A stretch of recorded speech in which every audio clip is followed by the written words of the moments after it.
नमस्कार। देखिए, बाढ़ एक ऐसी प्राकृतिक आपदा है ना जिसे हम सच में नजरअंदाज नहीं कर सकते। ये कभी भी अचानक आकर सब कुछ तबाह कर सकती है। तो आज हम इसी पर बात करेंगे। जानेंगे कि बाढ़ से कैसे बचा जाए, इसकी तैयारी क्या हो सकती है, और अगर ये आ जाए तो हमें क्या कदम उठाने चाहिए। जरा इस तस्वीर को देखिए। ये बाढ़ की असलियत को दिखाती है। सोचकर देखिए, जब पानी इस तरह किसी शहर में घुस जाता है तो जिंदगी जिंदगी मानो थम सी जाती है। ये सिर्फ पानी का सैलाब नहीं है, ये लोगों की जिंदगी भर की कमाई और उनके सपनों का बह जाना है। तो इससे पहले कि हम बचाव की बात करें, ये समझना बहुत जरूरी है कि आखिर बाढ़ है क्या। क्योंकि जब हम इसे ठीक से समझ लेंगे, तभी तो इससे बचने की सही तैयारी भी कर पाएंगे, है ना? अगर बिल्कुल सीधे साधे शब्दों में कहूं, तो जब बहुत ज्यादा बारिश होती है या कोई और वजह से नदी का पानी अपने किनारों को तोड़कर सूखी जमीन पर फैल जाता है, बस उसी को बाढ़ कहते हैं। है तो ये कुदरती घटना, पर इसका असर बहुत बहुत ही ज्यादा खतरनाक हो सकता है। चलिए अब जरा गुजरात के उन इलाकों पर नजर डालते हैं जहां बाढ़ का खतरा सबसे ज्यादा मंडराता रहता है। ये जो नक्शा दिख रहा है ना, ये गुजरात के उन्हीं इलाकों को दिखाता है जहां बाढ़ आने की संभावना ज्यादा है।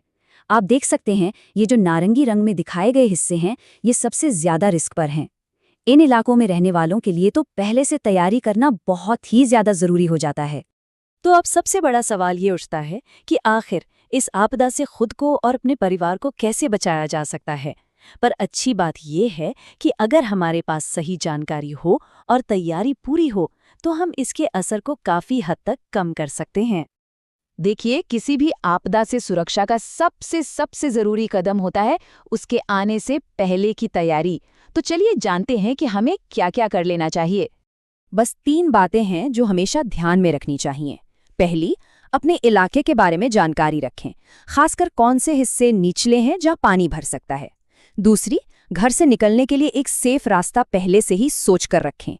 और तीसरी, सबसे जरूरी, मौसम विभाग की चेतावनियों को कभी भी हल्के में ना लें, उन पर पूरा ध्यान दें। ठीक है, ये तो हुई पहले की बात। लेकिन अगर बाढ़ आ ही जाए, तब क्या करना है?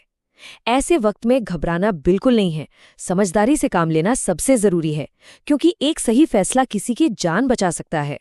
बाढ़ के दौरान सबसे पहला काम जो करना है, वो है घर की बिजली और गैस के कनेक्शन को तुरंत बंद कर देना। और अगर अधिकारियों की तरफ से इलाका खाली करने का आदेश आता है, तो जरा भी देर नहीं करनी है। अपने परिवार और जो भी जरूरी सामान है, जैसे खाना, पानी, दवाइयाँ, उनको लेकर तुरंत किसी सुरक्षित जगह पर चले जाना है।